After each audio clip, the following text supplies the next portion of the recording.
BPSC की तैयारी करना चाहते हैं उनके लिए आज अनअकैडमी के फ्री प्लान के बारे में बताने जा रहे हैं। अनअकैडमी को आज आप लोग डाउनलोड करें और हमारे साथ जुड़ें, जिसमें आप इसके बेनिफिट्स अगर जाने तो यहाँ पर डेली आपको 300 plus free live classes per week कराए जाते हैं। साथ ही वहाँ पर आपको लाइव डॉट क्लियरिंग कराया जाएगा। डेली और weekly free live mock test दिए जाते हैं। साथ ही पेपर एनालिसिस भी होती है और हमारे जो बेहतर एजुकेटर हैं उनके द्वारा live quiz with 20,000 plus question answer किए जाते हैं।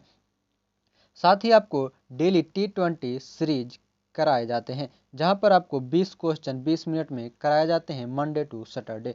वही यहां पर हमारे द्वारा स्पेशल इवेंट और कराए जाते हैं। उसके साथ साथ आप हमारे साथ मिल सकते हैं हमारे बेस्ट एजुकेटर से और जिनकी एक्सपीरियंस अपने आप में एक कामयाबी है। अच्छे अच्छे एजुकेटर आपको पढ़ाएंगे और वहाँ पर आपको प्री से लेकर के इंटरव्यू तक आपको सक्सेस बनाएंगे। तो आज ही हमारे साथ हमारे टॉप एजुकेटर को पहचानें और हमारे साथ ज़रूर जुड़ें। साथ ही हमारे फ्री लाइव क्लासेज को आप ज्वाइन कर सकते हैं जो कि अभी चल रही है।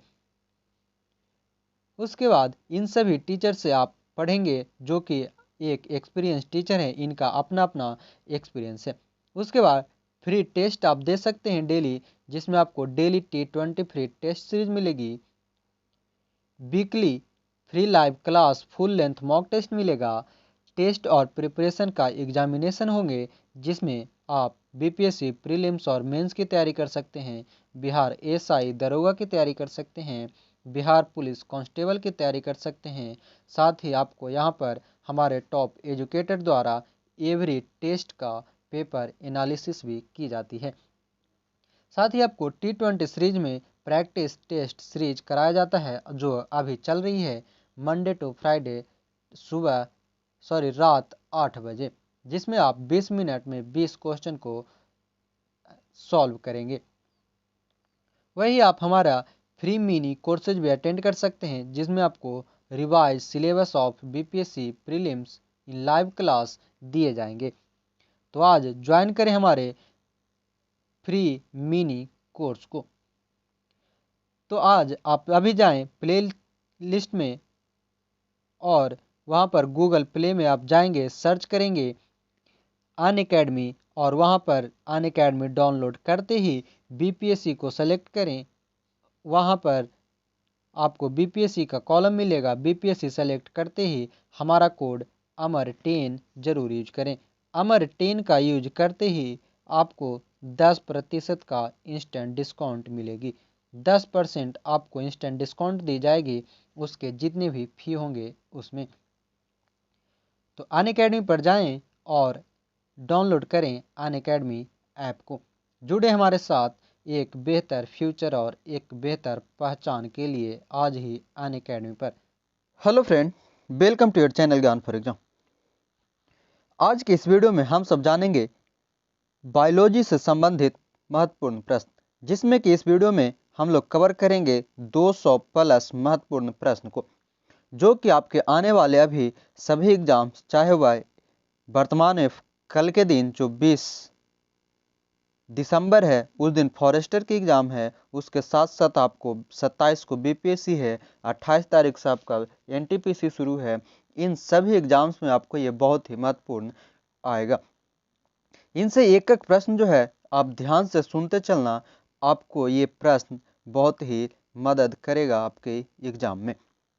तो देखेंगे हम अपने सारे प्रश्न को। इससे पहले हम लोग आगे बढ़ें, जो लोग हमारे साथ नहीं जुड़े हैं वो चैनल को सब्सक्राइब करके जुड़ जाएं, ताकि आप हमारे आने वाले अन्य सभी वीडियोज की अपडेट आपको पल पल मिलती रहे। और इसके पीडीएफ के लिए आप हमारा टेलीग्राम चैनल को ज्वाइन कर लीजिए, वहीं पर इसके पीडीएफ अपलोड कर दी गई है। तो वहाँ जाएं और इसका पीडीएफ फास्ट रिवीजन के लिए आप पीडीएफ भी डाउनलोड जरूर कर लें। तो बढ़ते हैं पहला प्रश्न पर। पहला प्रश्न है, निम्नलिखित में से किसको कोशिका का शक्ति गृह भी कहा जाता है? कोशिका का शक्ति गृह यानी पावर हाउस ऑफ सेल कहा जाता है सूतर कनिका को, जिसे हम माइटोकॉन्ड्रिया के नाम से जानते हैं। दूसरा प्रश्न है हमारा, निम्न में से कौन से कोशिकाओं को आत्मघाती बैग कहा जाता है? आत्मघाती बैग या हत्या का थैली या जिसे हम सुसाइड बैग भी कहते हैं, ये सभी कहा जाता है लाइसोसोम को।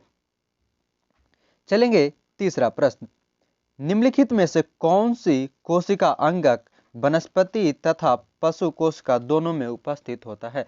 वनस्पति तथा पशु कोशिका दोनों में जो उपस्थित रहता है उसे हम कहते हैं सूत्रकणिका, और सूत्रकणिका यानी कि माइटोकॉन्ड्रिया।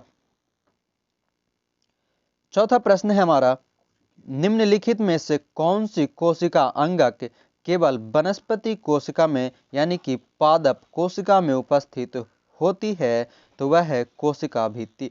कोशिका भित्ति जो है यह सिर्फ पादप कोशिका में उपस्थित होता है।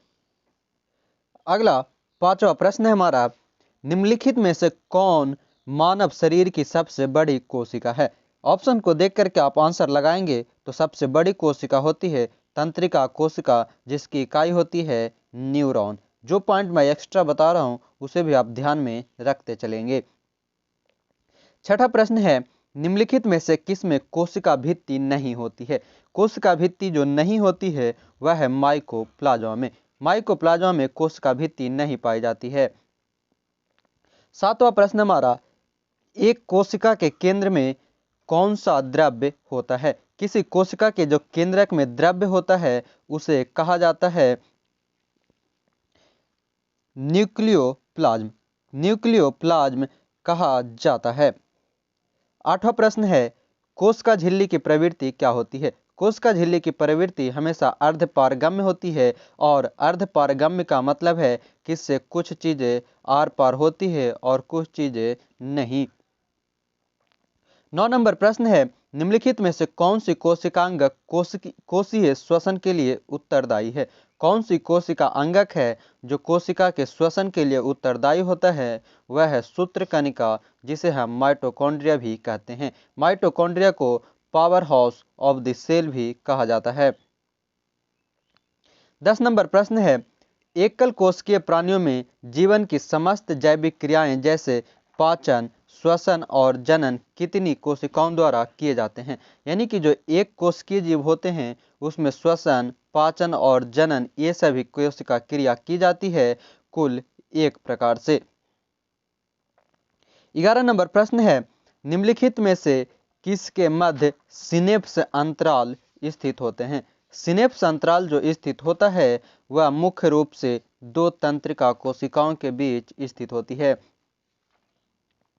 अगला प्रश्न हमारा 12 नंबर, एक विशेष कार्य करने वाले समान कोशिकाओं के समूह को कहते हैं। एक विशेष कार्य करने वाले समान कोशिकाओं के समूह को जो कहा जाता है उसे हम कहते हैं उत्तक। उत्तकों के समूह को ही कोशिका कहा जाता है। उत्तकों के समूह को कोशिका कहा जाता है और कोशिकाओं के समूह को अंग कहा जाता है। 13 नंबर प्रश्न हमारा, एक कोशिकीय जीव कैसे प्रजनन करता है? एक कोशिकीय जीवों में जो प्रजनन होती है सेल डिवीजन से होती है, कोशिका विभाजन से होती है। 14 नंबर प्रश्न है, निम्नलिखित में से किस कोशिका अंग में पाइरूबिक अम्ल टूटकर कार्बन डाइऑक्साइड जल तथा ऊर्जा में परिवर्तित होता है? पाइरूबिक अम्ल जो है यह टूटकर कार्बन डाइऑक्साइड यानी CO2, H2O तथा एनर्जी में परिवर्तित होता है, और वह है माइटोकॉन्ड्रिया में। अगला प्रश्न है हमारा 15 नंबर, यदि माइटोकॉन्ड्रिया काम करना बंद कर दे तो कोशिका में कौन सा कार्य नहीं होगा? अगर माइटोकॉन्ड्रिया काम करना बंद कर देता है तो भोजन का अपकरण, भोजन का ऑक्सीकरण, भोजन का पाचन और भोजन का अवशोषण। इसमें भोजन का ऑक्सीकरण है, ऑक्सीडेशन जो नहीं होगा। सही आंसर है हमारा ऑप्शन नंबर बी। अगला प्रश्न है 16 नंबर, फलों और बीजों को विभिन्न प्रकार के आकर्षक रंग प्रदान करता है कौन सा? फल और बीज में जो आकर्षक रंग प्रदान करता है वह करता है क्रोमोप्लास्ट। क्लोरोप्लास्ट जो है यह पत्तियों में हरी रंग को प्रदान करता है, जबकि क्रोमोप्लास्ट है जो फल और बीज का आकर्षक रंग प्रदान करता है। 17 नंबर प्रश्न है, पत्तियों को हरा रंग प्रदान कौन करता है? तो पत्तियों का हरा रंग प्रदान होता है क्लोरोप्लास्ट के कारण, जिसे हम हरित लवक भी कहते हैं। देखेंगे हमारा 18 नंबर प्रश्न है, पादप कोशिका भित्ति मुख्यतः किससे बनी होती है? पादप कोशिका भित्ति सेलुलोज की बनी होती है। हमारा ऑप्शन होगा नंबर सी। अगला प्रश्न हमारा 19 नंबर, जिन प्राणियों में कोशिकाएं दो भ्रूणीय स्तरों में व्यवस्थित होती है उन्हें कहा जाता है? जिन प्राणी का कोशिका जो है वह दो भ्रूण यानी 2 एम्ब्रियो साइट में विभाजित होता है उसे कहा जाता है द्विकोरिक। अगला प्रश्न हमारा 20 नंबर, जिन प्राणियों में कोशिकाएं 3 भ्रूणीय स्तर में व्यवस्थित होते हैं उसे कहा जाता है? अगर 3 में रहे तो वो उसे कहा जाएगा त्रिकोरिक यानी 3 विभाजन वाला। आगे प्रश्न है 21 नंबर, 80% से अधिक सेल कोशिका में पाया जाने वाला पदार्थ है। कोशिकाओं में 80% से अधिक जो पाया जाता है उसे हम जल कहते हैं यानी H2O। 22 नंबर प्रश्न है, कौन सा कोशिकांग प्रोटीन संश्लेषण में प्रमुख भूमिका निभाता है? प्रोटीन संश्लेषण में जो प्रमुख भूमिका निभाता है उसमें है एंडोप्लाज्मिक रेटिकुलम एवं राइबोसोम। एंडोप्लाज्मिक रेटिकुलम को ER के नाम से भी जाना जाता है। अगला प्रश्न हमारा 23 नंबर, द्वार कोशिकाएं डैश को घेरते हैं? द्वार कोशिकाएं जो हैं यह रंध्र को घेरता है। 24 नंबर प्रश्न है, सहचर कोशिकाएं निम्नलिखित में से सिर्फ किस में हैं? सहचर कोशिकाएं इन सभी में जो बनता है वह है एंजियोस्पर्म में। Option number C. अगला प्रश्न है 25 नंबर, निम्नलिखित में से किसे जीवन का भौतिक आधार माना जाता है? जीवन का भौतिक आधार जीवद्रव्य साइटोप्लाज्म को माना जाता है। आगे चलेंगे। 26 नंबर प्रश्न है हमारा, बहुकोशिकीय जीव डैश द्वारा वृद्धि करते हैं? बहुकोशिकीय जीव कोशिका विभाजन के द्वारा सेल डिवीजन के द्वारा वृद्धि करता है। आगे प्रश्न है 27 नंबर, निम्नलिखित में से कौन सी कोशिकांग केवल पादप कोशिका में स्थित होती है? कौन सी कोशिकांग जो है वह पादप कोशिका में होती है? तो इसमें जो सही आंसर होगा हमारा वह है कोशिका भित्ति। कोशिका भित्ति जो है यह पादप कोशिका में पाई जाती है। 28 नंबर प्रश्न है, सेल नाम किस जीव वैज्ञानिक द्वारा सर्वप्रथम दिया गया था? यानी सेल जिसे हम कोशिका कहते हैं, कोशिका सर्वप्रथम किसने नाम दिया था? तो यह दी गई थी रॉबर्ट हुक द्वारा 1665 ईस्वी में। कोशिका की खोज रॉबर्ट हुक ने की थी। अगला प्रश्न है 29 नंबर, फर्न की स्त्री घानी में कितनी ग्रीवानाल कोशिकाएं पाई जाती है? फर्न की स्त्री घानी में जो ग्रीवानाल पाई जाती है वह है कुल 1। सही आंसर है ऑप्शन नंबर ए। 30 नंबर प्रश्न है, गोल्जी काय का प्रमुख कार्य कौन सा है? गोल्जी काय का प्रमुख कार्य होता है कोशिका के बाहर स्रावित पदार्थों को कोशिका झिल्ली के माध्यम से बाहर निकालना। ये कार्य होती है गोल्जी काय का।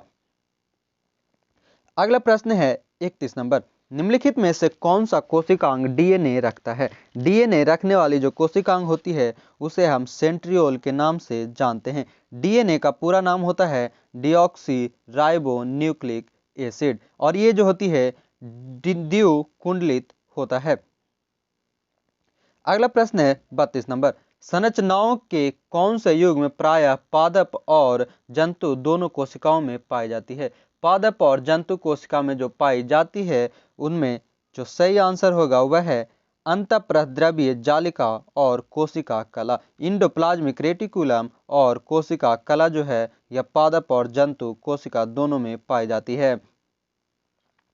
33 नंबर प्रश्न है हमारा, प्रोग्राम्ड सेल डेथ का कोशिकीय आणविक नियंत्रण क्या कहलाता है? प्रोग्राम्ड सेल डेथ का कोशिकीय आणविक नियंत्रण कहलाता है एजिंग। ध्यान रखना है, वेरी इंपॉर्टेंट क्वेश्चन है। प्रोग्राम्ड सेल डेथ का कोशिकीय आणविक नियंत्रण कहलाता है एजिंग। आगे प्रश्न है हमारा 34 नंबर, निम्न में से किस कोशिका द्रव्य कोशिकांग को यूकैरियोटिक कोशिकाओं के भीतर प्रोकैरियोटिक कोशिकाएं माना जाता है? यूकैरियोटिक कोशिका के भीतर प्रोकैरियोटिक कोशिका जो मानी जाती है वह है हमारा माइटोकॉन्ड्रिया, सूत्र कणिका। अगला प्रश्न हमारा 35 नंबर, कोशिका का जीवित अंश जीवद्रव कहलाता है और यह किससे बना होता है? जीवद्रव जो है साइटोप्लाज्म जो है यह बना होता है कोशिका द्रव का, केंद्रक द्रव का और अन्य कोशिका अंग का। आगे प्रश्न है 36 नंबर, निम्नलिखित में से किसको सेल का पावर प्लांट भी कहा जाता है? सेल का पावर प्लांट या सेल का पावर हाउस ये सभी कहा जाता है माइटोकॉन्ड्रिया को। आगे प्रश्न है 37 नंबर, न्यूक्लियस के बाहर डीएनए कहाँ मिलता है? न्यूक्लियस के बाहर जो डीएनए होती है वह है माइटोकॉन्ड्रिया में, जिसे हम लोग पावर प्लांट भी कहा जाता है कोशिका का।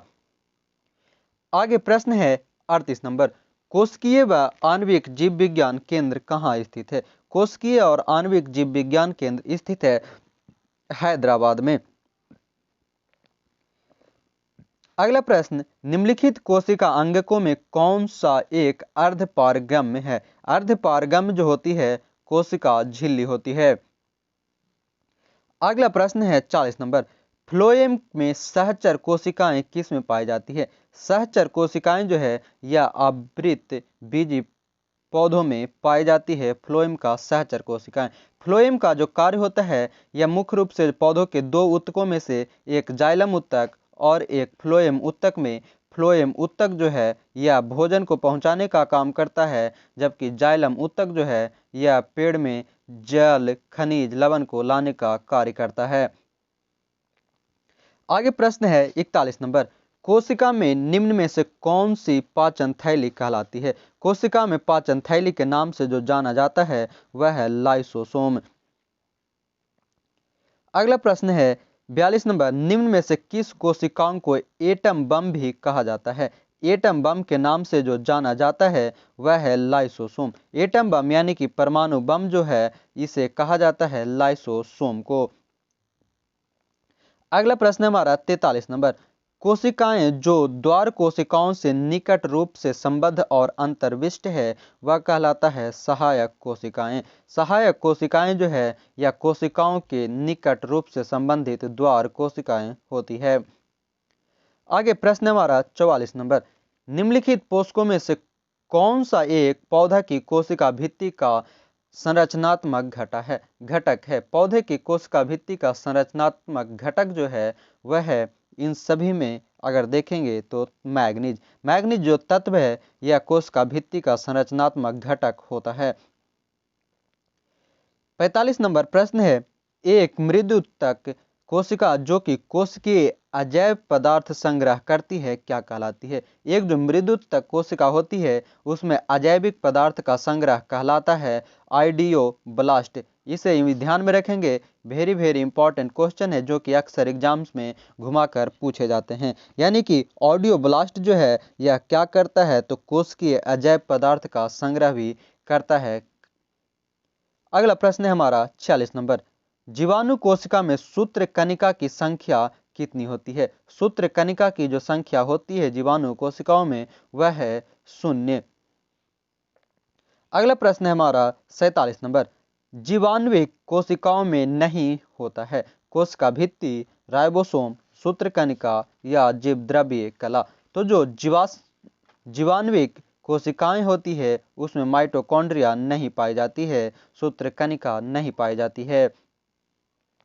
अगला प्रश्न हमारा 48 नंबर, ज्ञात सबसे छोटा प्रोकैरियोटिक जीव कौन सा है? सबसे छोटा प्रोकैरियोटिक जीव जो है वह है माइकोप्लाज्मा। आगे प्रश्न है हमारा 49 नंबर, सबसे बड़ा एक कोशिकीय जीव कौन सा है?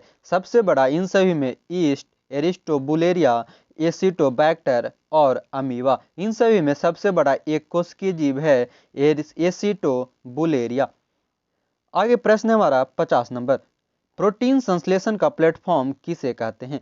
प्रोटीन संश्लेषण का प्लेटफॉर्म कहा जाता है राइबोसोम को। राइबोसोम को प्रोटीन संश्लेषण का प्लेटफॉर्म, माइटोकॉन्ड्रिया को power house of the cell, lysosome को सुसाइड बैग के नाम से जाना जाता है।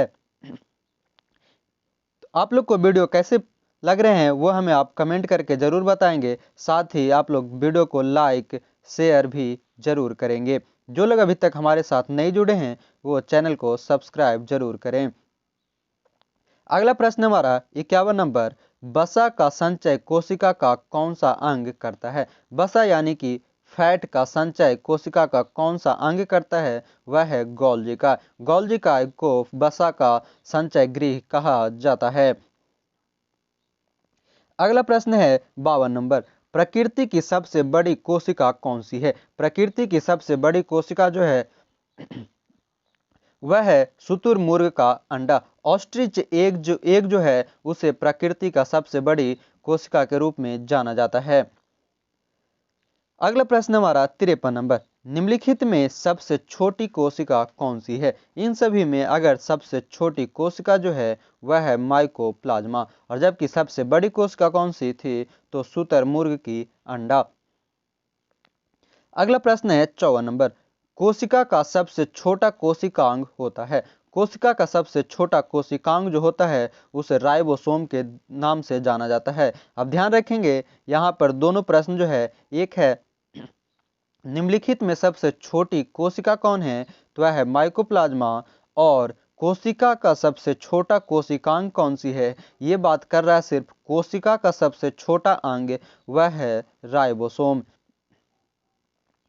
आगे प्रश्न है 55 नंबर, जंतु कोशिका का सबसे बड़ा कोशिकांग कौन सा है? अब है जंतु कोशिका का सबसे बड़ा कोशिका अंग कौन सी है, तो वह होती है केंद्रक। केंद्रक को सबसे बड़ी जंतु की कोशिकांग कहा जाता है। अगला प्रश्न है 56 नंबर, पादप कोशिका का सबसे बड़ा कोशिकांग होता है? अब है पादप कोशिका का सबसे बड़ा, तो वह है लवक, जिसे प्लास्ट भी हम लोग कहते हैं, जिसमें क्लोरोप्लास्ट, क्रोमोप्लास्ट, ल्यूकोप्लास्ट ये सभी शामिल होते हैं। जबकि जंतु कोशिका का सबसे बड़ा कोशिका अंग हम लोगों ने जाना था केंद्रक को। अगला प्रश्न है 57 नंबर, निम्नलिखित में से किसे जंतु विज्ञान का जनक कहा जाता है? जंतु विज्ञान के जनक के रूप में जाना जाता है अरस्तु को। अगला प्रश्न है 58 नंबर, निम्नलिखित में से जीव विज्ञान की कौन सी शाखा आनुवंशिकता तथा विविधताओं के अध्ययन से संबंधित है? आनुवंशिकता और विविधताओं के अध्ययन से संबंधित जो है उसे आनुवंशिकी कहा जाता है, जेनेटिकली कहा जाता है। अगला प्रश्न हमारा 59 नंबर, निम्नलिखित में से किसे जीव विज्ञान का जनक, फादर ऑफ बायोलॉजी के नाम से जाना जाता है? वह है अरस्तु। अगला प्रश्न 60 नंबर, निम्नलिखित में से किसे औषधि विज्ञान का जनक माना जाता है? औषधि विज्ञान का जो जनक है उसे कहा जाता है हिप्पोक्रेटस को। हिप्पोक्रेटस को औषधि विज्ञान के जनक के रूप में जाना जाता है। आप हमारे साथ जुड़ सकते हैं टेलीग्राम ग्रुप पर, व्हाट्सएप ग्रुप पर और फेसबुक पर, जिसके लिंक हमारे नीचे डिस्क्रिप्शन बॉक्स में दी गई है, तो आप वहां से हमें जरूर ज्वाइन करें। अगला प्रश्न है 61 नंबर, ऐतिहासिक लेखों का संरक्षण विज्ञान की किस शाखा के अंतर्गत आता है? ऐतिहासिक लेखों का संरक्षण जो है यह विज्ञान के म्यूजियोलॉजी के नाम से जाना जाता है। अगला प्रश्न है 62 नंबर, जीवाश्म के अध्ययन को क्या कहते हैं? जीवाश्म को हम लोग फॉसिल्स के नाम से भी जानते हैं, और फॉसिल्स के अध्ययन को कहा जाता है जीवाश्म विज्ञान। अगला प्रश्न है 63 नंबर, मृदा से संबंधित विज्ञान कहलाता है? मृदा से संबंधित विज्ञान मृदा विज्ञान, जिसे हम पेडोलॉजी के नाम से भी जानते हैं। अगला प्रश्न है 64 नंबर, जीवाणु की खोज किसने की थी? जीवाणु की खोज किया था ल्यूएन हॉक ने, एंटोनी वॉन ल्यूएन हॉक ने। आगे प्रश्न है 65 नंबर, फफूंद या कवक के अध्ययन को क्या कहा जाता है?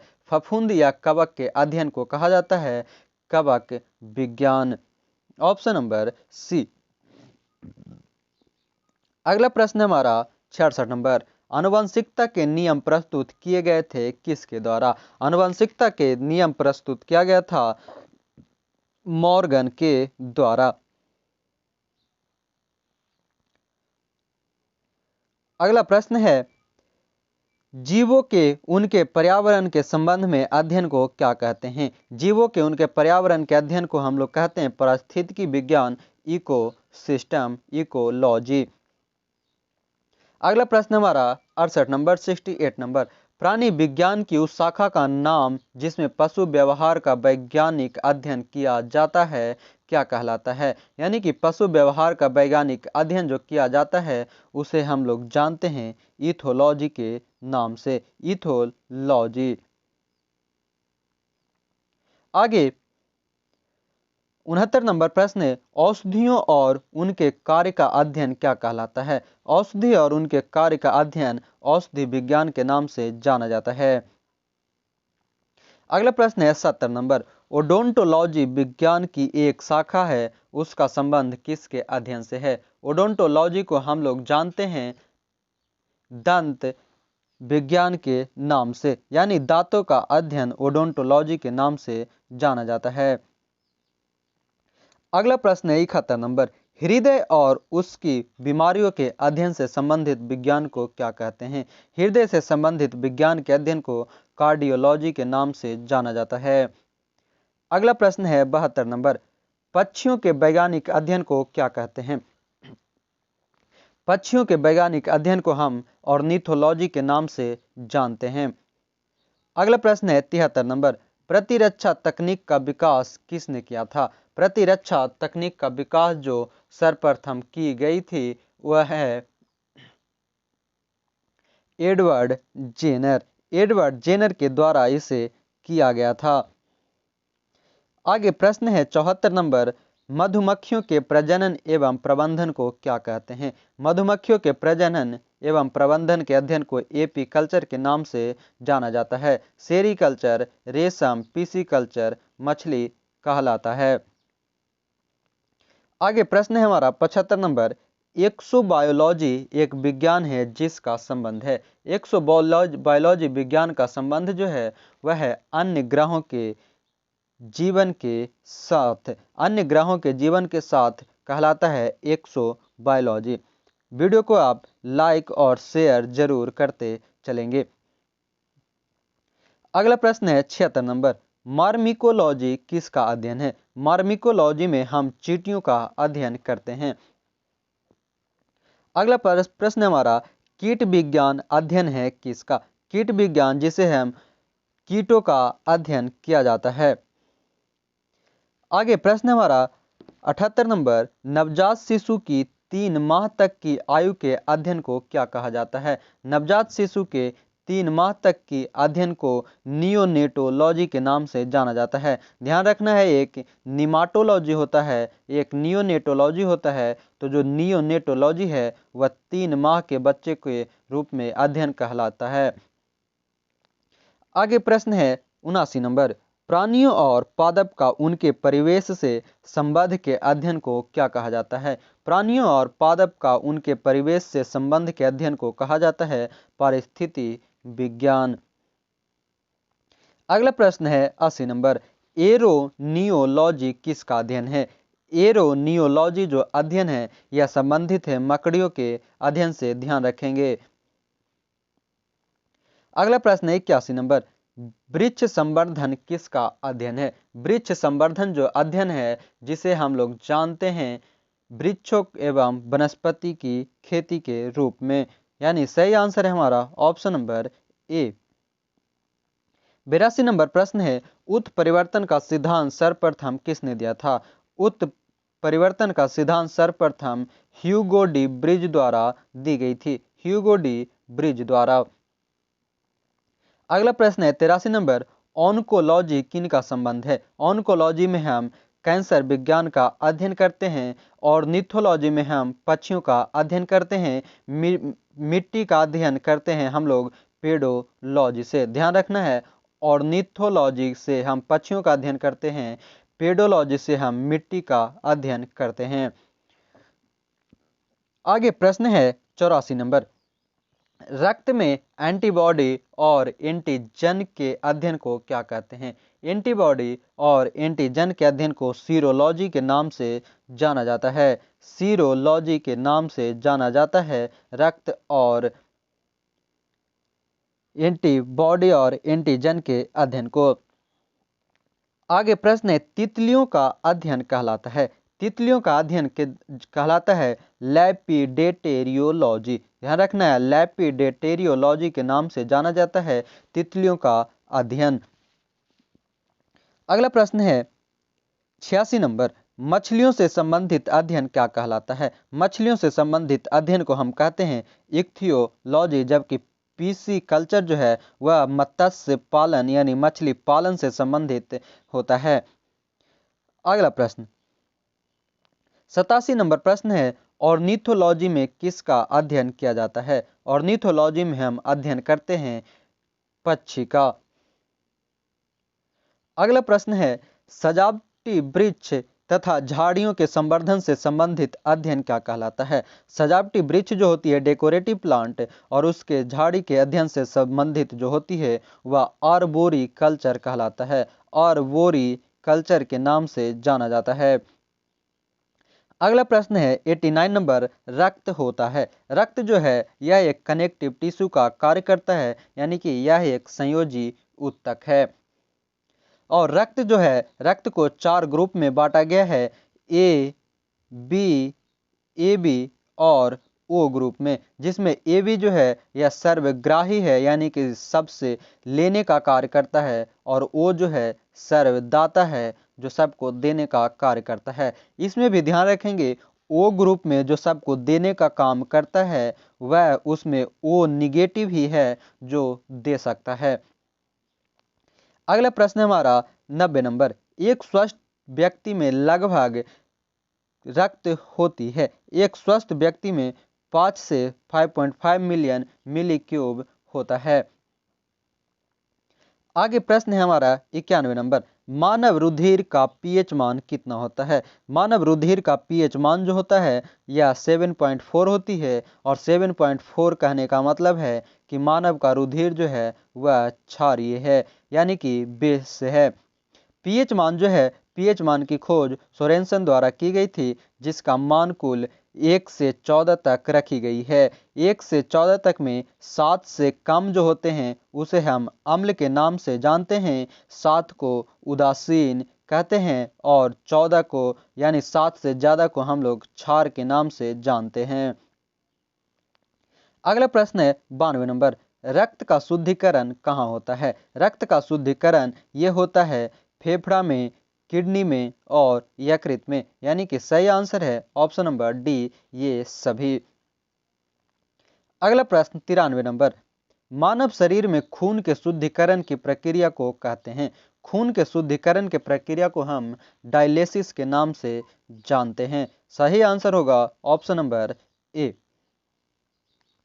आगे प्रश्न है 94 नंबर, मानव रुधिर में कोलेस्ट्रॉल का समान स्तर कितना होता है? कोलेस्ट्रॉल जो है मानव ब्लड में कुल 180 से 200 mg यानी मर्क्यूरी से बोलते हैं पारा के बीच में होना चाहिए। आगे प्रश्न है, मनुष्य में सामान्य निरन्य रुधिर शर्करा स्तर प्रति 100 ml रुधिर होता है। निरन्य रुधिर शर्करा यानी कि शुगर की जो प्रतिशत होती है वह है 80 से 100 mg के बीच में।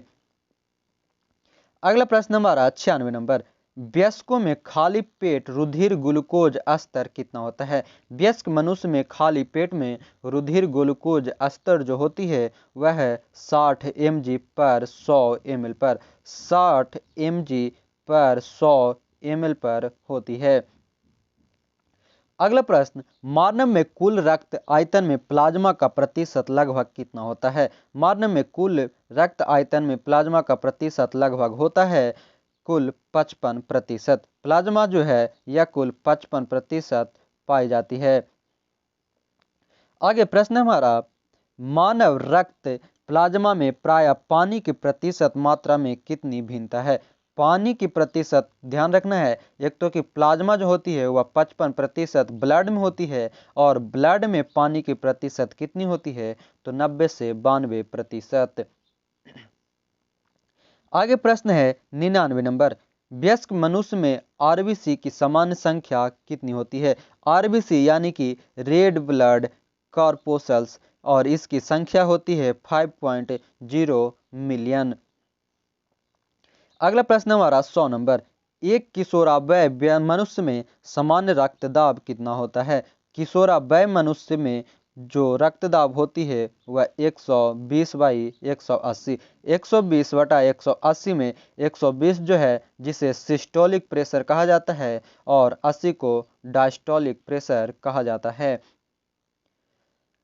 अगला प्रश्न है, मनुष्यों में रक्तचाप सामान्यतः कितना होता है। रक्तचाप यानी कि जो ब्लड प्रेशर जो होती है वह 120/80 होता है, जिसमें हमने अभी बताया 120 को हम सिस्टोलिक प्रेशर कहा जाता है, 120 को सिस्टोलिक प्रेशर और 80 को डायस्टोलिक प्रेशर के नाम से भी जाना जाता है। इसे ध्यान में रखेंगे, ये अक्सर एग्जाम में पूछे जाते हैं। अगला प्रश्न हमारा 102 नंबर, जो भी लोग अभी तक हमारे साथ नहीं जुड़े हैं वो चैनल को सब्सक्राइब करके जरूर हमारे साथ जुड़ जाएं। आगे अगला प्रश्न है, डैश एक हल्के पीले रंग का गाढ़ा तरल पदार्थ जो रक्त के आयतन का लगभग 55% होता है क्या है, तो उसे कहा जाता है प्रद्रव्य यानी कि प्लाज्मा सेल, यानी कि जो रक्त के आयतन का लगभग 55% होता है उसे प्रद्रव्य प्लाज्मा सेल के नाम से जाना जाता है। आगे प्रश्न है 103 नंबर, मानव रक्त कणिकाओं का औसत जीवन काल लगभग कितने समय का होता है। औसत जीवन काल लाल रक्त कणिका यानी कि रेड ब्लड सेल्स आरबीसी का जो होता है कुल 100 से 120 दिन, जबकि डब्ल्यूबीसी व्हाइट ब्लड कॉर्पोसल्स यह 3 से 4 दिन का होता है। आगे प्रश्न है 104 नंबर, लाल रुधिर कणिकाएं जिसे आरबीसी के नाम से जाना जाता है में बनती है। आरबीसी बनता है लाल अस्थि मज्जा में, रेड बोन मैरो में। आगे प्रश्न है 105 नंबर, निम्नलिखित में से कौन मानव शरीर के विभिन्न अंगों का ऑक्सीजन वाहक है। मानव शरीर के विभिन्न अंगों का ऑक्सीजन वाहक है वह है लाल रक्त कोशिकाएं, लाल रक्त कोशिकाएं होती है। अगला प्रश्न है 106 नंबर, पुरानी और नष्ट प्राय लाल रक्त कणिकाएं कहाँ नष्ट हो जाती है। पुरानी और नष्ट प्राय जो लाल रक्त कणिकाएं यानी कि आरबीसी होती है यह नष्ट होता है प्लीहा में। प्लीहा को हम स्प्लीन के नाम से भी जानते हैं। अगला प्रश्न 107 नंबर, अधिक ऊंचाई पर मानव शरीर में लाल रक्त कणिकाएं कहाँ होती है। अधिक ऊंचाई पर अगर जो लाल रक्त कणिकाएं जो होती है उसकी संख्या बढ़ जाती है। अगला प्रश्न 108 नंबर, पट्टिका अणु जिसे हम प्लेटलेट्स के नाम से जानते हैं, प्लेटलेट्स का दूसरा नाम क्या होता है। प्लेटलेट्स का दूसरा नाम होता है थ्रोम्बोसाइट। प्लेटलेट्स थ्रोम्बोसाइट के नाम से जाना जाता है, जबकि रक्ताणु जो है वह इरिथ्रियोसाइट के नाम से जाना जाता है। अगला प्रश्न है 109 नंबर, रक्त में आरबीसी के बढ़ने से कौन सी स्थिति बन जाती है। अगर आरबीसी अगर बढ़ती है तब उसे पॉलीसाइथेमिया के नाम से जाना जाता है, और अगर रक्त में आरबीसी की कमी हो तो एनीमिया, और अगर आरबीसी बढ़ जाए तो पॉलीसाइथेमिया के नाम से जाना जाता है। इसे ध्यान रखेंगे, वेरी वेरी इंपॉर्टेंट प्रश्न है। अगला प्रश्न है 110 नंबर, हीमोग्लोबिन क्या होता है। हीमोग्लोबिन जो है एक प्रकार का प्रोटीन होता है जो कि ब्लड को लाल रंग प्राप्त करता है, प्रदान करता है। वीडियो पसंद आ रहे हो तो आप इसे अपने दोस्तों के साथ शेयर करेंगे और लाइक जरूर करेंगे। आपका एक लाइक ही हमें मोटिवेट करता है ऐसे और प्रश्नों का संग्रह करने में। साथ ही जो अभी तक हमारे साथ नहीं जुड़े हैं वो चैनल को सब्सक्राइब करके जुड़ जाएं। आगे प्रश्न है, हीमोग्लोबिन निम्नलिखित में से किसका महत्वपूर्ण घटक है। हीमोग्लोबिन जो प्रमुख घटक है वह है आरबीसी का, लाल रुधिर कोशिकाएं का। अगला प्रश्न 112 नंबर, रक्त में हीमोग्लोबिन एक सम्मिश्र प्रोटीन है जिसमें भरपूर मात्रा में पाया जाता है। हीमोग्लोबिन जो है एक सम्मिश्र प्रोटीन है जिसमें भरपूर मात्रा में लोहा यानी कि Fe और आपको कहीं कहीं पे आयरन भी देखने को मिलेगा। आयरन या फेरस ऑक्साइड ये सभी आपको लोहा पाया जाता है हीमोग्लोबिन में। अगला प्रश्न है 13 नंबर, रक्त धारा में ऑक्सीजन ले जाने वाला प्रोटीन होता है। ऑक्सीजन ले जाने वाला प्रोटीन होता है हीमोग्लोबिन। हीमोग्लोबिन ही है जो रक्त को लाल रंग प्रदान करता है। अगला प्रश्न है 114 नंबर, हीमोग्लोबिन की अधिकतम बंधुता होती है क्या? हीमोग्लोबिन की अधिकतम बंधुता होती है कार्बन मोनोऑक्साइड के लिए जिसे हम CO के नाम से जानते हैं। अगला प्रश्न 115 नंबर है, मानव रक्त का रंग लाल होता है किस कारण से? मानव रक्त का रंग लाल होता है हीमोग्लोबिन के कारण। Option number B. आगे प्रश्न है 116 नंबर, हीमोग्लोबिन में निम्नलिखित में से कौन सा तत्व मौजूद होता है? हीमोग्लोबिन में तत्व मौजूद होता है लोहा जिसे Fe की भी कहा जाता है। अगला प्रश्न है 117 नंबर, निम्न में कौन मनुष्य में श्वसन रंजक है? ध्यान रखना है श्वसन रंजक जो है वह है हीमोग्लोबिन। अगला प्रश्न 118 नंबर, निम्न में से किसको RBC का कब्रिस्तान कहा जाता है? RBC का कब्रिस्तान कहा जाता है या जिसे हम शवदाह गृह भी कहते हैं वह है प्लीहा। प्लीहा को हम स्प्लीन के नाम से भी जानते हैं और उसे RBC का शवदाह गृह भी कहा जाता है। अगला प्रश्न है 119 नंबर, मानव शरीर का रक्त बैंक कहलाता है। मानव शरीर का रक्त बैंक प्लीहा या तिल्ली या स्प्लीन होती है। आगे प्रश्न है 120 नंबर, रक्त में श्वेत कणों का मुख्य प्रयोजन क्या होता है? श्वेत कण यानी कि WBC का प्रमुख कार्य क्या होता है? तो संक्रमण से संघर्ष करना। संक्रमण से संघर्ष करना WBC का कार्य होता है। अन्य सभी जो यूजुअली अनुपयोगी विषाणु होते हैं, जीव होते हैं, उससे संक्रमण से बचाने के लिए WBC कार्य करता है और WBC का जीवन काल 3 से 4 दिन होता है जबकि RBC का जीवन काल 100 से 120 दिन होता है। अगला प्रश्न है 121 नंबर, सबसे बड़ा श्वेत रुधिराणु कौन सा है? सबसे बड़ा श्वेत रुधिराणु जो है वह है मोनोसाइट जिसे एक केंद्राणु भी कहा जाता है, केंद्र का अणु। 122 नंबर प्रश्न है, जब कोई बाहरी पदार्थ मानव रुधिर प्रणाली में प्रविष्ट होता है तो प्रतिक्रिया कौन प्रारंभ करता है? यानी कि कोई भी बाहरी पदार्थ जो है या मानव रुधिर प्रणाली में प्रविष्ट होता है तो प्रतिक्रिया करता है श्वेत रुधिर कणिकाएं यानी कि WBC, व्हाइट ब्लड कॉर्पोसेल्स। आगे प्रश्न है 123 नंबर, रोग प्रतिकारकों को उत्पन्न करने वाला सेल कौन सा है? रोग प्रतिकारक को उत्पन्न करने वाला सेल जो है वह है लिम्फोसाइट। लिम्फोसाइट होती है रोग प्रतिकारक। आगे प्रश्न है 124 नंबर, एड्स के विषाणु किसे नष्ट करते हैं? एड्स के विषाणु जो है यह लिम्फोसाइट यानी कि WBC को नष्ट करता है जो कि संक्रमण से बचाने में सहायक होता है। एड्स इसे ही नष्ट करता है और एड्स जो है AIDS एक्वायर्ड इम्यूनोडिफिशियंसी सिंड्रोम, इसे भी ध्यान में रखेंगे और यह HIV वायरस के कारण होता है। एड्स में कभी कभी पूछा जाता है D किसके लिए स्टैंड होता है, A क्या होता है, तो ध्यान रखेंगे एक्वायर्ड इम्यूनोडिफिशियंसी सिंड्रोम होता है।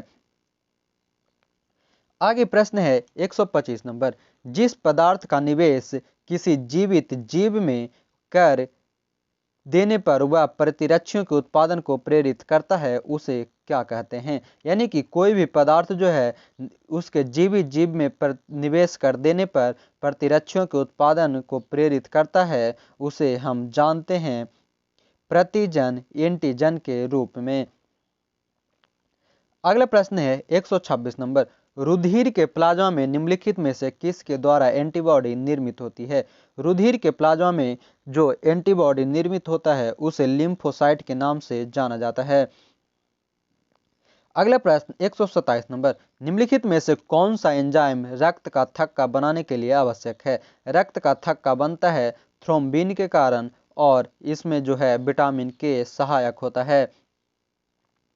अगला प्रश्न है 128 नंबर, रुधिर स्कंदन यानी कि रक्त का जमाव निम्नलिखित में से किस प्रोटीन के द्वारा होता है? रक्त का जमाव होता है फाइब्रिनोजेन के कारण। आगे है 129 नंबर प्रश्न, रक्त के स्कंदन यानी कि रक्त का थक्का में मदद करने वाला विटामिन होता है विटामिन के, जो कि रक्त को जमने में सहायक होता है।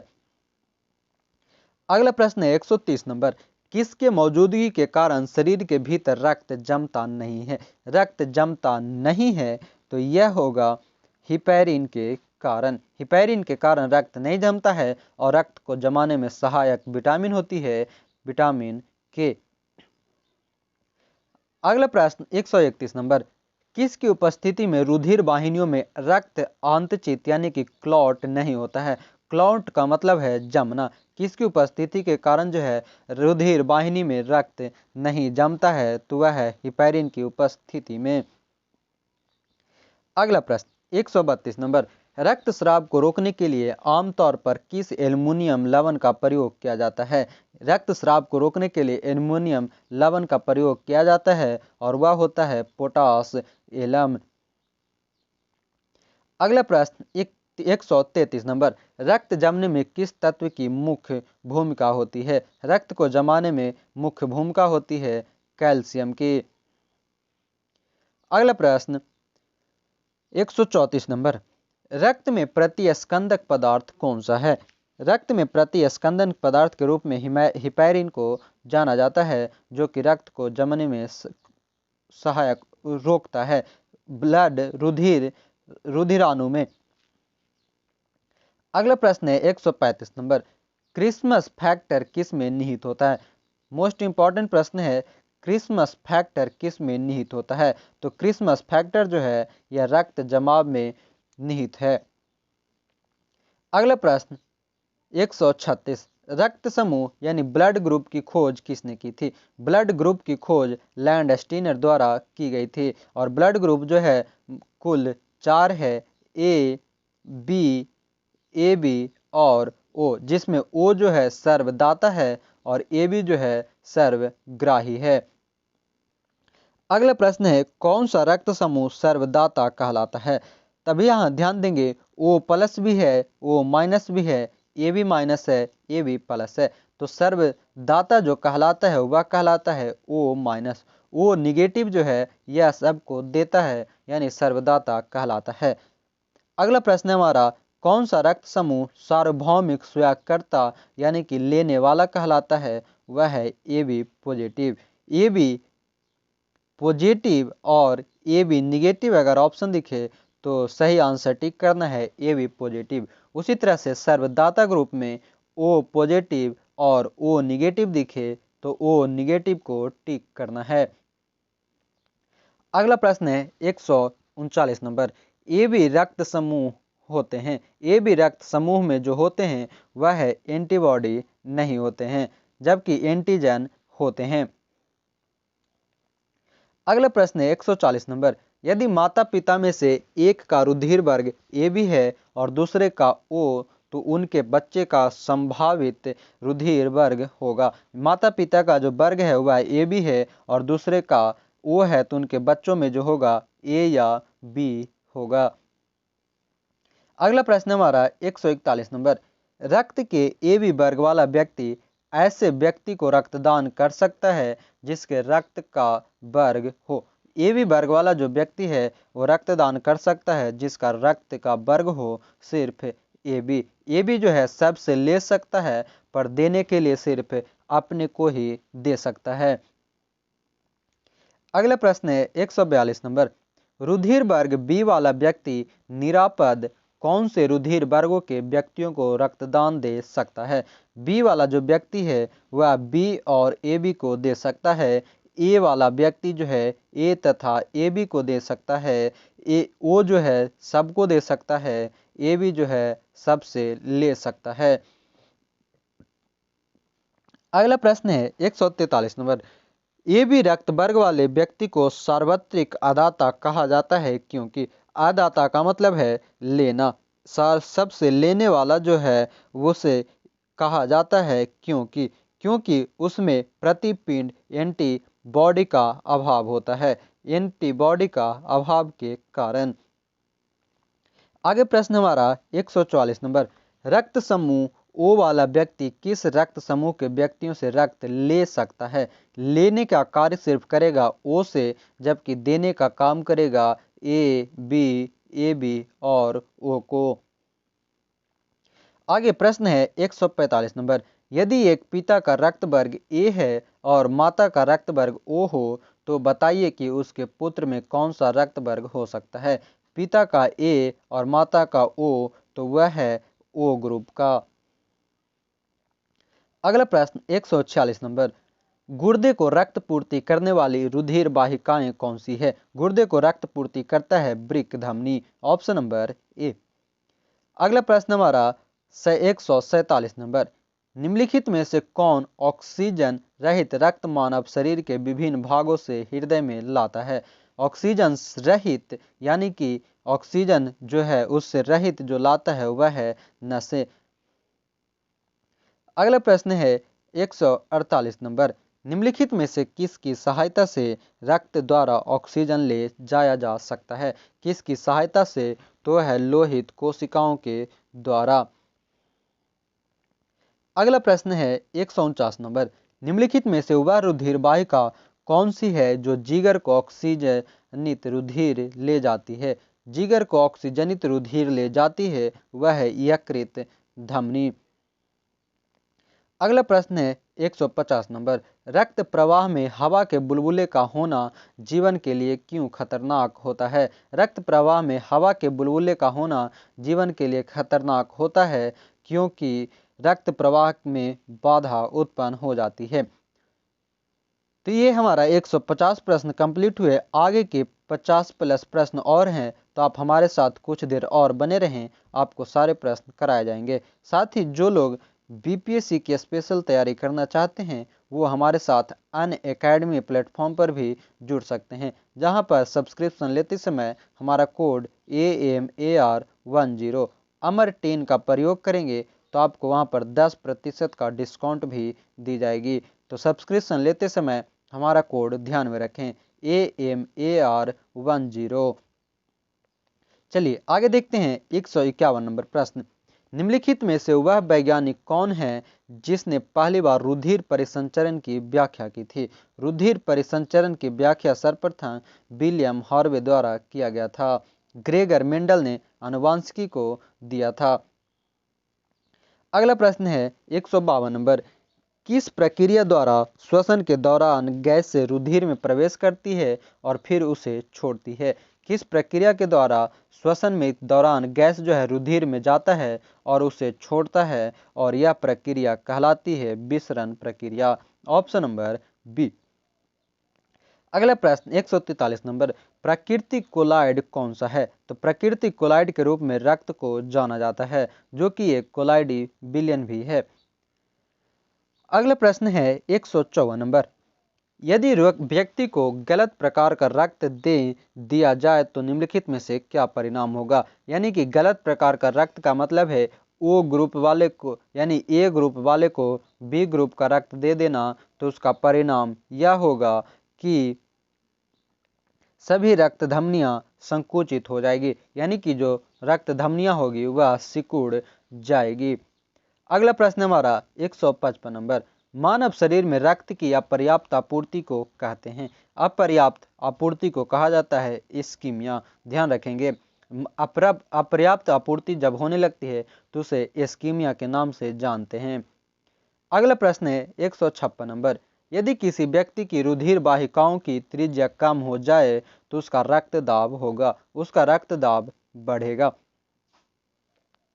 अगला प्रश्न है 157 नंबर, किस कशेरुकी में ऑक्सीजनित और विऑक्सीजनित रुधिर मिल जाते हैं? ऑक्सीजनित और विऑक्सीजनित रुधिर मिल जाता है, वह है उभयचर। Option number B. अगला प्रश्न है 158 नंबर, निम्नलिखित में से किसका सहसंबंध रक्तचाप से है? किसका सहसंबंध रक्तचाप से है? वह है अधिवृक्क। Option number D. आगे है 159 नंबर प्रश्न, रक्त दाब का नियंत्रण कौन करता है? रक्त दाब का नियंत्रण करने के लिए जो सहायक होता है वह है एड्रीनल ग्रंथि, जिसे हम अधिवृक्क ग्रंथि भी कहते हैं। वही थायराइड ग्रंथि को अबटू ग्रंथि के नाम से जाना जाता है। तो रक्त दाब को नियंत्रण करने के लिए एड्रीनल ग्रंथि होता है। आगे प्रश्न है, कनिकाओं के बिना रक्त के तरल अंश को कहते हैं? कनिकाओं के बिना रक्त के तरल अंश को कहा जाता है प्लाज्मा। और प्लाज्मा जो है रक्त में 55% तक पाई जाती है और जल के कुल भाग का 90 से 95%। आगे प्रश्न है, अरक्तता किसकी कमी के कारण होता है? अरक्तता जो है यह फॉलिक एसिड के कमी के कारण होती है। आगे प्रश्न है 162 नंबर, निम्न में से वर्णक प्रोटीन जिसे कि क्रोमोप्रोटीन भी कहा जाता है कौन सा है? क्रोमोप्रोटीन के नाम से जो जाना जाता है वह है हेमोग्लोबिन। आगे प्रश्न है 163 नंबर, रुधिर लसिका जिसे हम हीमोलिम्फ कहते हैं, हीमोलिम्फ ना कि हीमोग्लोबिन, रुधिर लसिका जिसे हम हीमोलिम्फ के नाम से जानते हैं, इनमें देखी जाती है तो वह है आर्थ्रोपोडा में। आर्थ्रोपोडा संघीपाद जगत में देखी जाती है। अगला प्रश्न है 164 नंबर, केंचुए की पृष्ठीय रुधिर वाहिका में द्रव का प्रवाह किस ओर होता है? द्रव का प्रवाह जो है यह मुख्य रूप से जो होती है अग्रगामी होता है, आगे की ओर। अगला प्रश्न 165 नंबर, स्टारफिश के परिसंचरण तंत्र को क्या कहते हैं? स्टारफिश के परिसंचरण तंत्र को हीमल तंत्र के नाम से जाना जाता है। अगला प्रश्न है 166 नंबर, हीमोफीलिया होता है। हीमोफीलिया को आनुवंशिक विकार के नाम से जाना जाता है और यह जो आनुवंशिक विकार यानी कि पैतृक बीमारी है, यानी कि जो माता को है वह फिर से पुत्र या पुत्री को होगी, इस तरह से ये फैलती है। अगला प्रश्न है 167 नंबर, रक्त में मूत्रामल के उच्च स्तर के कारण निम्नलिखित में से कौन सा रोग हो जाता है? मूत्रामल के उच्च स्तर के कारण जो बीमारी होती है उसे गॉट नाम से जानते हैं। अगला प्रश्न है 168 नंबर, निम्नलिखित में से कौन शीत रक्त वाला जानवर है? कोल्ड ब्लडेड जो जानवर है वह है सांप। अगला प्रश्न, निम्नलिखित में से कौन एक गर्म रक्त यानी कि हॉट ब्लड एनिमल है? वह है बंदर।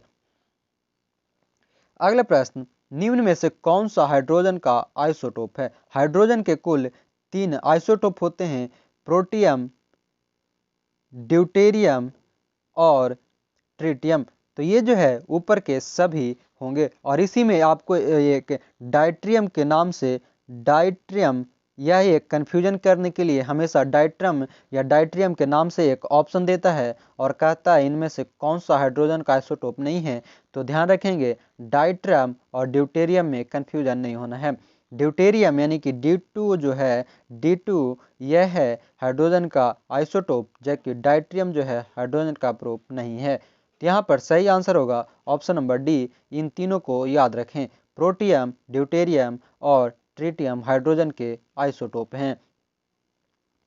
अगला प्रश्न 171, फसल संयंत्र का कवक रोग निम्न में से कौन सा है? फसल संयंत्र का कवक रोग जो है वह है कपास का बिल्ट रोग। अगला प्रश्न 172 नंबर, परमाणु विखंडन प्रतिक्रिया के दौरान उत्पन्न ऊर्जा का उपयोग किया जाता है। परमाणु विखंडन प्रतिक्रिया के दौरान उत्पन्न ऊर्जा का प्रयोग किया जाता है वह है ताप पैदा करने में, ताप पैदा करने में किया जाता है। अगला प्रश्न, इनमें से कौन गैसों के प्रसरण का एक उदाहरण है? गैसों के प्रसरण का उदाहरण है खाने की खुशबू, अगरबत्ती की खुशबू और इत्र का महक, यानी सही आंसर है ऑप्शन नंबर डी। अगला प्रश्न है 174 नंबर, निम्न में से किस में अधिक ताप है? इन सभी में अगर देखें बर्फ, उबलते पानी, भाप और ऊपर के सभी, तो सबसे ज़्यादा ताप है वह है भाप, जिसे हम वेपर के नाम से जानते हैं, और भाप में गुप्त ऊष्मा होती है।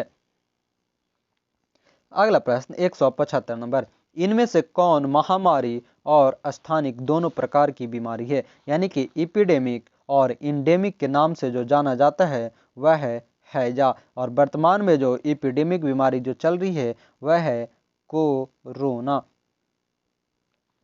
आगे देखेंगे 176 नंबर है, निम्न में से कौन सा ग्राफेन के बारे में सही नहीं है? ग्राफेन के बारे में जो सही नहीं है वह है 3 डायमेंशनल स्ट्रक्चर। अन्य सभी देखें तो ग्राफेन जो है यह कार्बन के एलोट्रोप हैं, परमाणु जाली के रूप में रहता है और हनीकॉम्ब स्ट्रक्चर कहलाता है। अगला प्रश्न 177 नंबर, रेजिन क्या है? रेजिन जो है एक प्रकार का मैलवेयर है। अगला प्रश्न 178 नंबर, लिफाई के लिए गलत कथन कौन सा है? लिफाई का मतलब यहाँ पर है LIFI, लिथियम बाइफाई, लिथियम फाई के नाम से जो जाना जाता है। इसके लिए जो गलत है वह है बायर कनेक्शन, या बायर कनेक्शन नहीं होता है। अगला प्रश्न यानी ऑप्शन नंबर बी सही है। अन्य सभी अगर इसके ऑप्शन को देख लें लाइफाई के लिए, तो वह है यह एक प्रकाश आधारित संचार प्रणाली है, यह बीडेर टॉक्निकल संचार पर आधारित है और रेडियो आवृत्ति संकेतों का उपयोग करता है।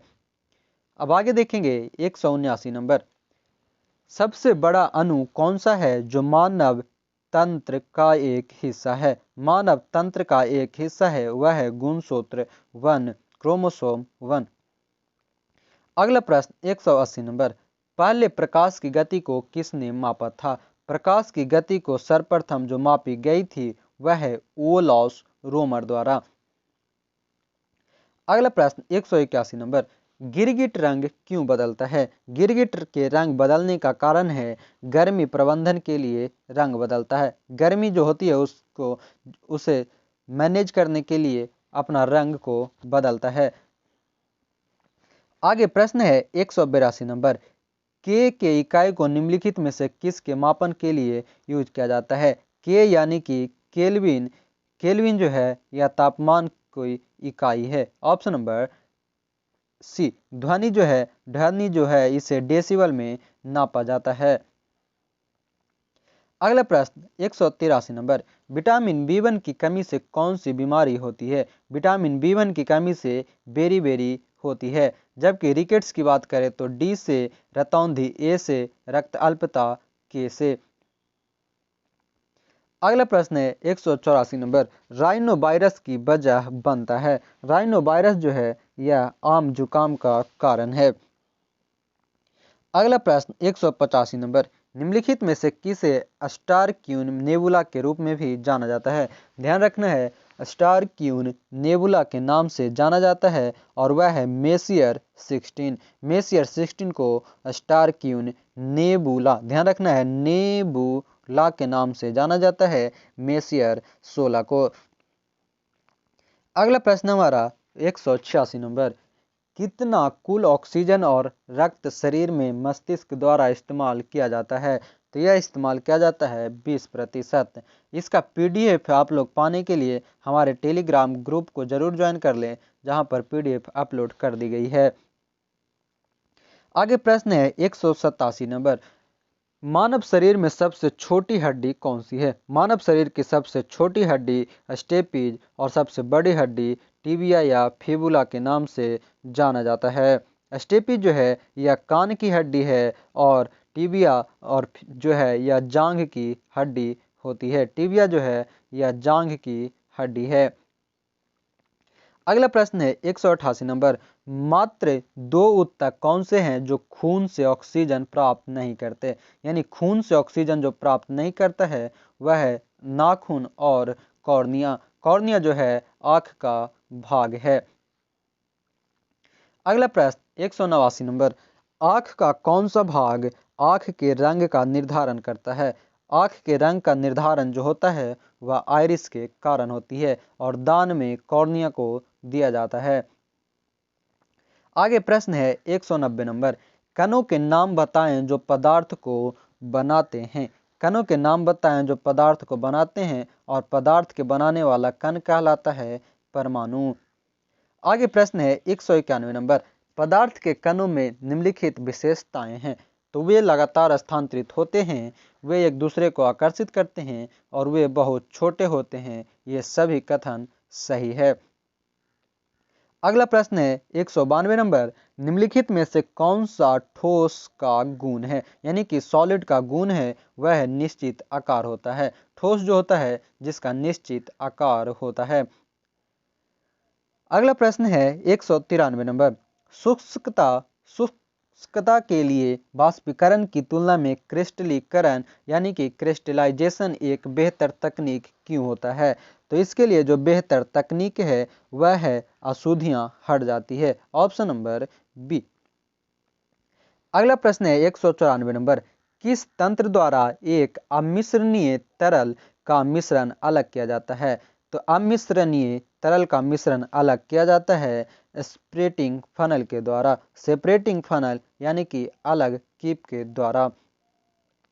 आगे प्रश्न है 195 नंबर, वह प्रक्रिया जिसमें तरल को वाष्प अवस्था में परिवर्तित करने के लिए ताप की आवश्यकता पड़ती है। वह प्रक्रिया जिसमें तरल को वाष्प अवस्था में परिवर्तन करने के लिए ताप की आवश्यकता पड़ती है, और वह है वाष्पीकरण की अव्यक्त गर्मी। Option number B.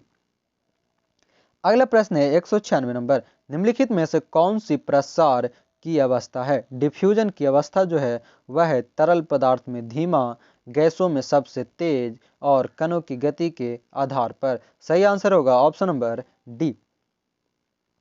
अगला प्रश्न है 197 नंबर, किस तकनीक से समुद्र के पानी से नमक प्राप्त होता है। नमक प्राप्त करने के लिए समुद्र से जो प्राप्त की जाती है वह है वाष्पीकरण, इवेपोरेशन। Option number C.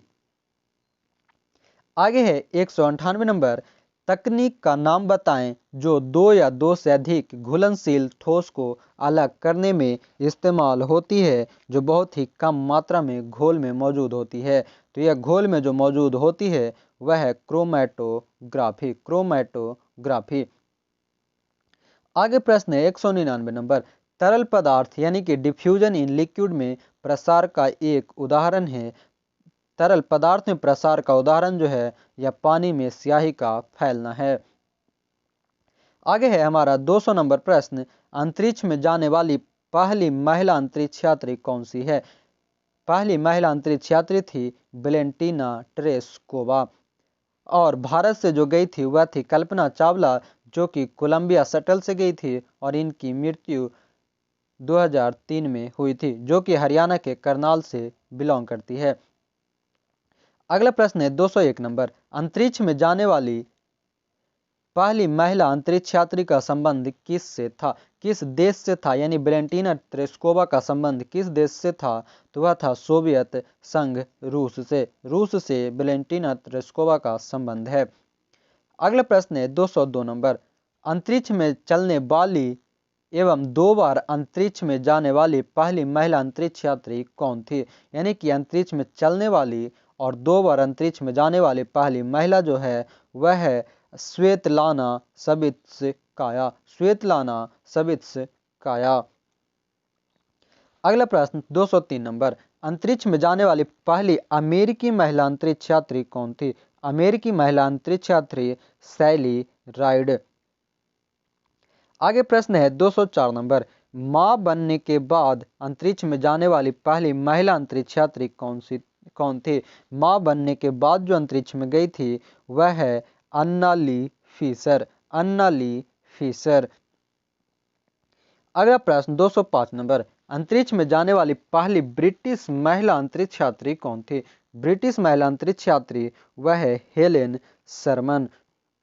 अगला प्रश्न 206 नंबर, अंतरिक्ष में जाने वाली पहली कनेडियाई यानी कि कनाडा की रहने वाली कनेडियाई महिला अंतरिक्ष यात्री रॉबर्टा बोंडर। रॉबर्टा बोंडर।